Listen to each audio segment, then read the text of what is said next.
and get started. So again, thank you everybody for joining us today. I'm so happy that you're here. Monique from Brazil. Hi, everybody. Frida from Peru. Raheem from Jamaica. I love it. I love it. Really a global citizen connection and opportunity for us here. So thank you all for joining us today. This is our 5th virtual community hour event. So this event is live. We're coming to you on Thursday, September 29th at noon Eastern, and we're very excited for you to be here. My name, if you don't know me, is Reagan Murray Lara. I'm one of the US ambassadors for Upwork, and I focus specifically on community building events and initiatives. So I'm really excited to get to spend this fun time with you guys today. As a part of this Upwork Virtual Community Hour series, this will be a monthly event and time for community members like yourselves to connect live with each other and with the community team. These events will be set up as a live stream, just like this one, and hosted by the community events team, which is myself and my other community members all over the world. We'll be continuing to involve and engage other community team members and leadership, as well as some amazing talent, like our panelist today, Ms. Cynthia Khan. So as a quick reminder, there is a general chat in the top right-hand corner that you should see, and then there's also a questions tab, a Q&A tab. So if you could, please put your questions in the correct tab so I can easily see them and respond to them once it does come time for live questions. We, of course, won't have time to take everybody's question, but we'll do the best to take the most popular questions or anything that's kind of recurring to pass on to Cynthia. And a quick format for today's event. So we're just going to do a brief introduction. Then the first half of the event is going to be our panelist discussion, where we're going to get the chance to talk with Cynthia, learn about her work and what she does, and ask her some questions. So I'm really excited for that. And then the second half of the event, we're going to do networking in our breakout sessions. So at this time, when it is time for the breakouts, you will get a prompt to join your breakout room at the top, like on your screen. It will say, yes, join, or no, do not join. Please make sure you accept this pop-up box so that you can go into the breakout room. If you do not accept this pop-up box, you will not be able to join the breakout, and I will not be able to add you manually if you miss this invitation. So I'll give you a reminder again before I send out the invite, but I just wanted to say it twice so that everybody who would like to join a breakout is able to do so. Alternatively, if you would not like to attend the breakout sessions, that's completely fine as well. And I'll give you a reminder too that it will be the end of our panelist discussion and time for you to hop off if you don't want to stay and network in the breakout sessions. But I hope that you do. It's a really great opportunity. As you can see, we have people from literally all around the world here. So it's a really good chance to meet with people who do something different than you, or maybe they do something similar to you. And you guys can kind of just share ideas, best practices. It's a really, really valuable time, I think. So without further ado, I'm going to pass it over to Cynthia to introduce herself quickly before we get started on some questions. Okay, I'm Cynthia Khan, and I'm an Agile coach, and I have my own consulting firm, Agile Mindset, where I help businesses and people apply Agile principles so that they can be happier and get more stuff done in their lives. So basically, I started out, the short version is I've always been in software development, and I started out as a business analyst developer, became a project manager, learned about Agile and Scrum. I'm a certified Scrum master. I've been practicing, I think now for like a dozen years, so 12 years or so. And over the pandemic, I realized that someone had told me about Upwork, and I started working there because I really wanted to help smaller companies and to have more of an impact on the work that I was doing. And Upwork has allowed me to do that. And so since joining, I've become like an expert vetted person, and I have a pretty high rating. And so Reagan had asked me if I would talk about agility and how that's helped me like be successful at Upwork, I guess. Yeah, for sure. And I think it is really important because, you know, we are independent talent. So there's oftentimes not somebody that we can go to for advice or, you know, to ask questions to get any of that coaching. So that's why I thought Cynthia would be the perfect speaker for us today. So hopefully you guys will find a little bit of that from her. And quickly, can you tell everybody who might not be familiar, what is Scrum? Well, Scrum is just one framework that's part of an umbrella that they call Agile. And basically it's what I call focus, accomplish, reflect. Because a lot of times people get lost, they don't have focus. So if you have focus and you know what's important and you're working only on that, and then you actually accomplish something now, you can do what they call retrospective or reflection and look and see if where you are or where you're going, or you're getting the results you want. And you can make a decision whether you should continue doing that or pivot.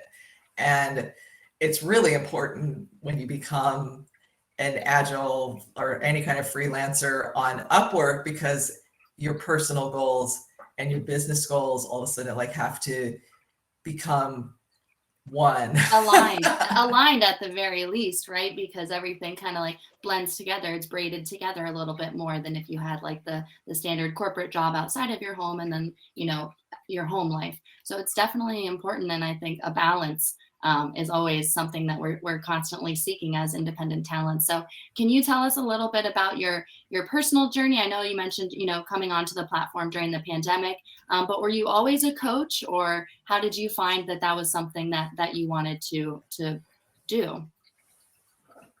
I think that part of when you transition from the traditional way of thinking, like I have to have a project plan and I have a whole list of tasks and I check them off, and when I check them off, I'm going to be done. It never is done. And so when you learn more about the Agile mindset and how the whole cycle of focus, accomplish, reflect, do something, get something done, see where you are, figure out what you're doing, that is all part of like being a Scrum master, which is not the same thing as a project manager, where you're helping people apply these principles on a team, mostly software development team, to accomplish something, get something done so that their customers know what they're doing. And another reason that Agile is pretty important is because it's very customer focused. It's not, what do I want? It's like, I'm doing something for a customer. What does the customer want? And so how I got into coaching is that there are a lot of people, you can get training and everything, but they don't tell you or explain to you, how do I stop thinking the way that I'm currently thinking, and how do I transition into an Agile mindset where I'm focusing on small accomplishments across a lot of different areas. And that's how you beat overwhelm, right? Because you don't worry about something that's a month from now. Your whole life could change, as we knew, as we learned, in a month. True. So focus is actually what sets you free, because once you focus on and accomplish something, you actually have put something out in the world, either a product or your resume or your profile or whatever product you're producing, and you have real life feedback, right? You're not always inside your head. And I think that's important. And people take training, they don't get training, and then their boss is like, well, you're going to do this. So they look on some websites and then they're like, oh, Agile doesn't work, or Scrum doesn't work, or whatever. And you're like, you don't even understand. You're not doing it right. And there is, you'll never get it perfectly right, but actually it is helpful to have someone help you with that. Yeah, it's almost like getting to the core of who we are as a person, and not just like as a worker. So not giving somebody a task list and a checklist like a project manager might, and saying, here, just get all this stuff done. But like you said, really trying to understand the mindset so that you can, have long-term sustained success and productivity, because, somebody could just give you a list, but that's not really helping you, on your like internal journey and finding out what it is that you really do want to focus on and accomplish. You're kind of just like, mindlessly going through the tasks and checking them off. So kind of bringing some of that, focus and conscious, energy back into our work, and trying to make it, more fulfilling, and weaving into that work and personal life that we see getting even more and more intertwined every day. So can you talk a little bit about, on a large scale, what is the agility mindset, and why is it so important for independent talent and freelancers?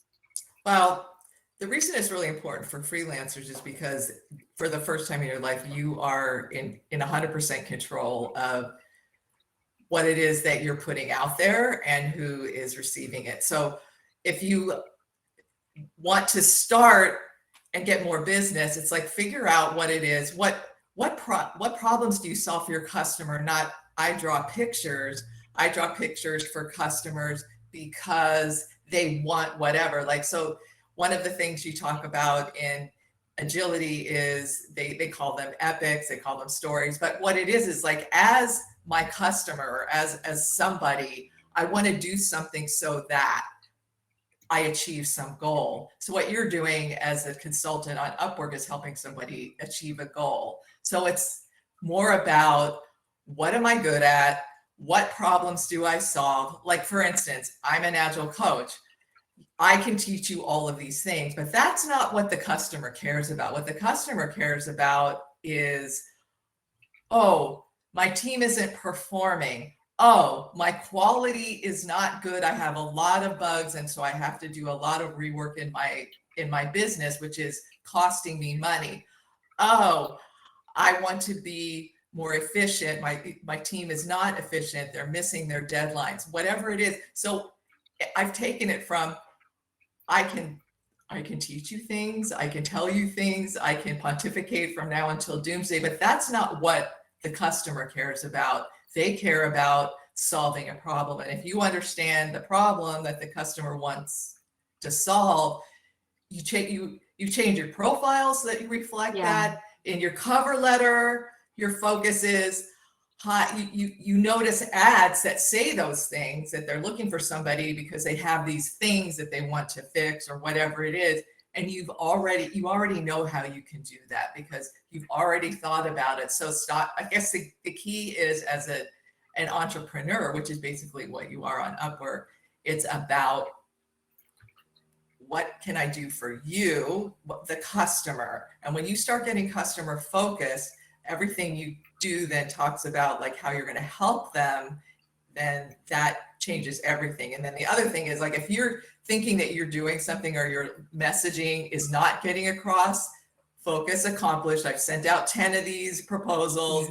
No one's answering me. What do you think? You kind of look through and see, like, what do you think I can do? And then pivot a little. So it's kind of like, don't continue to do the same thing and expect to get a different result. You constantly have to change. Like, my goals and objectives are not the same as they were 3 years ago when I started, on Upwork. Sure.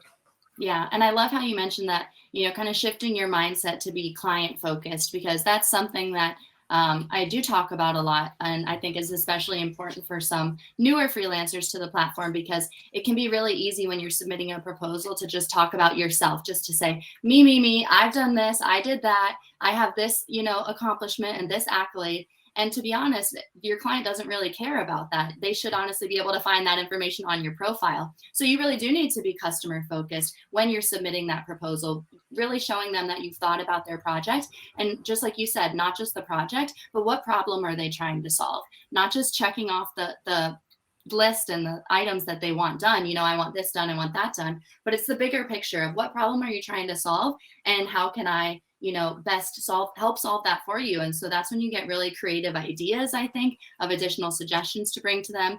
You also get really good, intriguing questions. Those are one of the other, I think, like, most favorite things and very successful to include in proposals, is very thoughtful questions that you have for the client, that you would have as like next steps if you were to win the project, to say, have you thought about doing this? Or would you consider doing this? Or have you already done this? Because it really shows the client that you have thought a lot about their project and what their problem is, and that you're just not like, spewing repeated information about yourself to them in a proposal, because 9 times out of 10, that's not what the client is there to hear. They're there to hear what your ideas are and how you can support them. So I really think that's like such an important piece to wrap in to the freelancing journey, is talking about being customer focused and talking about like how you can best serve their needs. So how do you find that you're best able to, get into that mindset? Like, how can you really find out what your customers' problems are? Do you ask them a lot of questions? Do you just kind of like think about it yourself, or do you have a certain process for it, or anything like that? Definitely. Well, because I'm a coach, so it's a little bit different. I mean, I think if you're doing like a logo or whatever, I am doing other things. But even if you're doing, there's a lot of software people on here. Then the first thing that you ask is, I mean, from a coach, is what are your pain points? Like, where are you? Because how can I help you? Or what attracted you to this, because that's another thing that customer feed, even if you don't get the job, the feedback is, what is it? Do you hear, well, I do like this, and maybe you were pretty close. Like, so the whole thing is, what is it, what's working and what's not working? Because if you don't, even if you don't get a job, it doesn't mean that everything is wrong. I mean, I think that's the other key when you have a goal, like define the goal, like what is it that I want? What problems do I solve?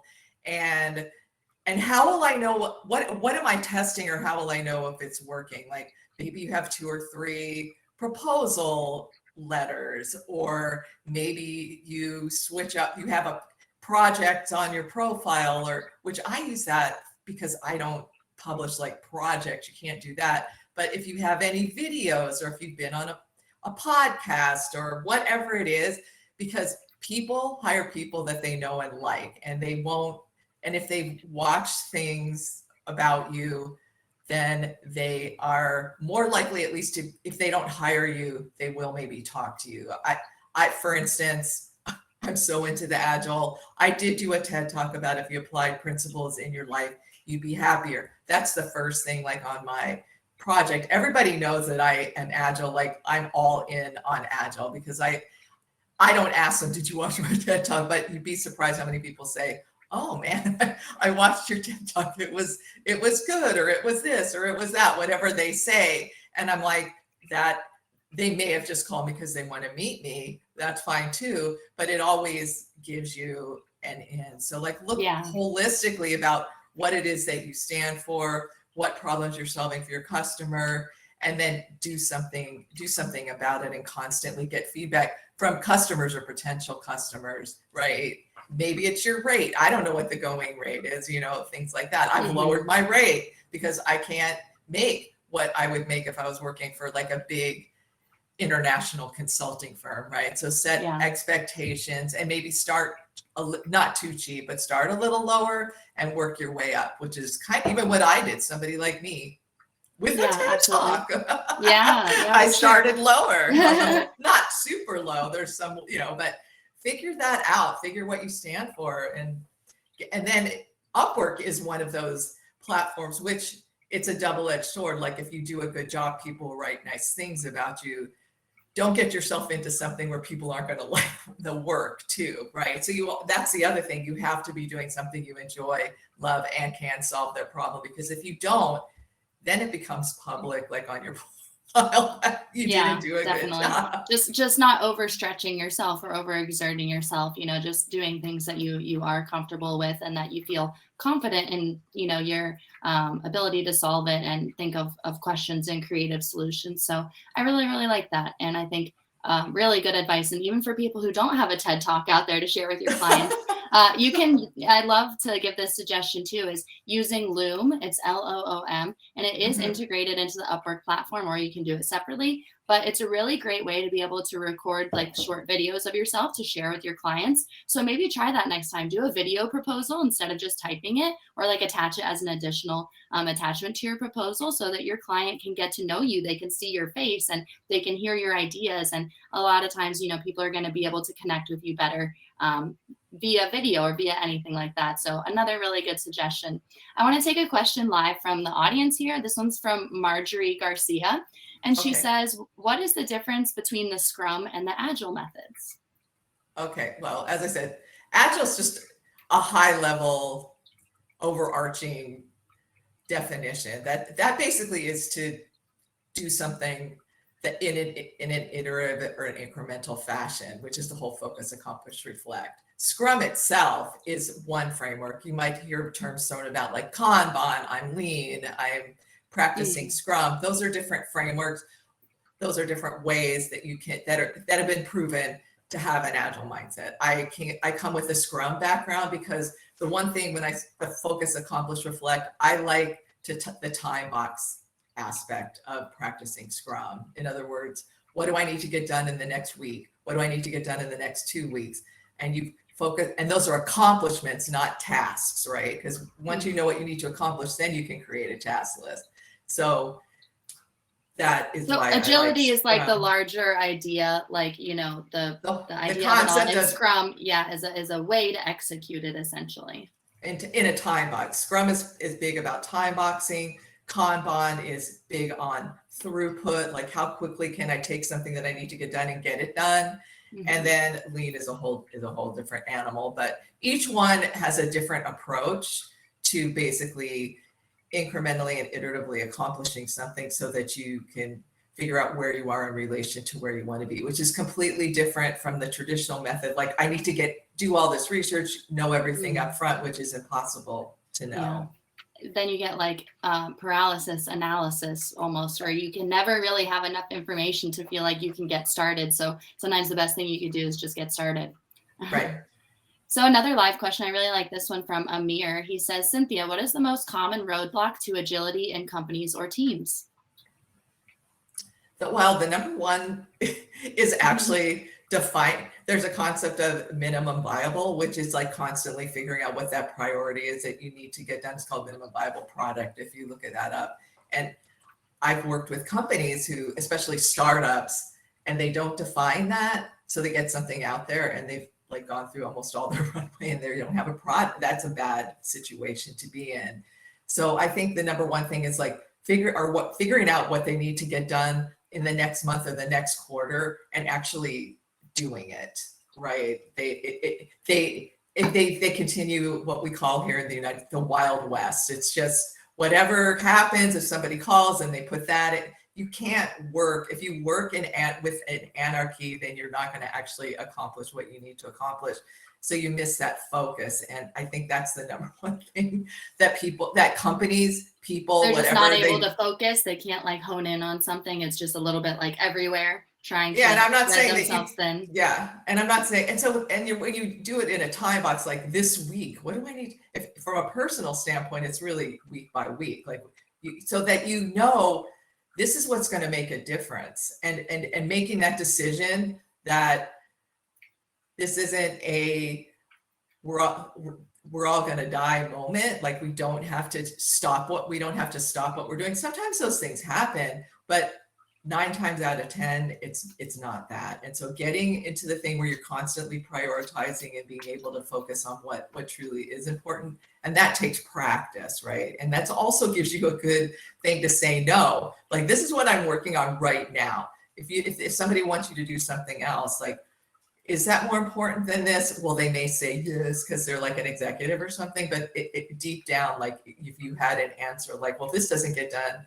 then we're not going to be able to do whatever's next, then they may back down. Because even before I was Agile, I would do that with my clients, right? Like when you've got this project and you're trying to get something done and people try to throw other wrenches in it and they're like, well, this comes in, what do you want me to take out? They're like, what? I mean, you're not just going to keep doing it. I mean, that's the whole thing. Something comes in, something's probably going to fall out. For sure. So to kind of break it down for everybody, like to actually set their goals and to kind of start in their own way practicing Scrum or agility. So would you suggest, like you said, on a weekly basis, like first trying to focus, like, all right, what do I really need to get done this week? What's going to make a difference? Starting with the focus and then kind of going from there to create like specific tasks that you would need to get done for that week? Or would you do it shorter or longer in the beginning?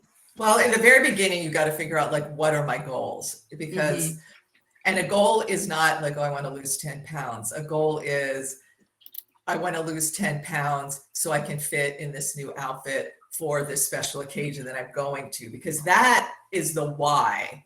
Or if you just want to lose that, if you just say, I want to lose 10 pounds, that's a wish, because the actuality of it is, I want to fit in this cool outfit, not I want to lose 10 pounds, because maybe you don't need to lose 10 pounds to fit in the outfit. And then figure out some, not tasks, but like real accomplishments that move the needle that I need to get there. And then when you have like 3 or 4 or 5 goals that you're working on this month, then you're like, what do I need to keep all of them moving? What do I actually have to accomplish this week? Awesome. And then it's not a task. So you may do the accomplishment, and then what does the task mean? What task do you need to do to create the accomplishment. And yeah, there's so like more bigger picture of like what I need to do this week, and then backtracking from there. Like, all right, well, what do I need to do in order to get that done this week?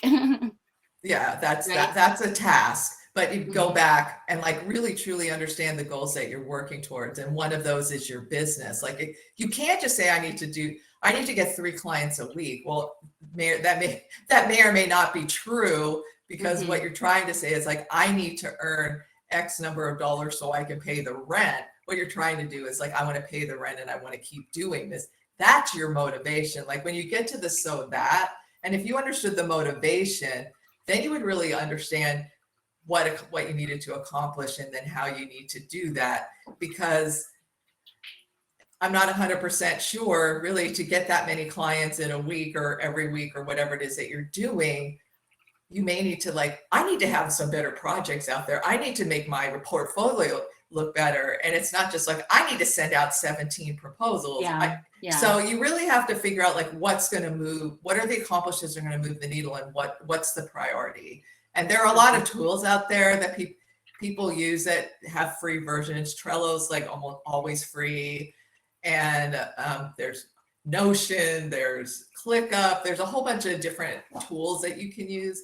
And so if you're already using one or familiar with one, the key is to make sure that you have your goals, the accomplishments that to achieve those goals, the prioritized accomplishments, and then just pull out this week I'm only going to do this, and then not worry about anything else. And at the end of the week, you assess, oh, this is where I am. Well, maybe I do need to do this is higher level. Maybe I'm not going to do this next time, but you're constantly reevaluating. And eventually, every time somebody talks to you, you've got that in your head, what your priority is and how what somebody's asking you to do affects that, and whether or not that's something like maybe you have to do it or not do it. And yeah, just and making it very clear for yourself, so that anytime it does come up.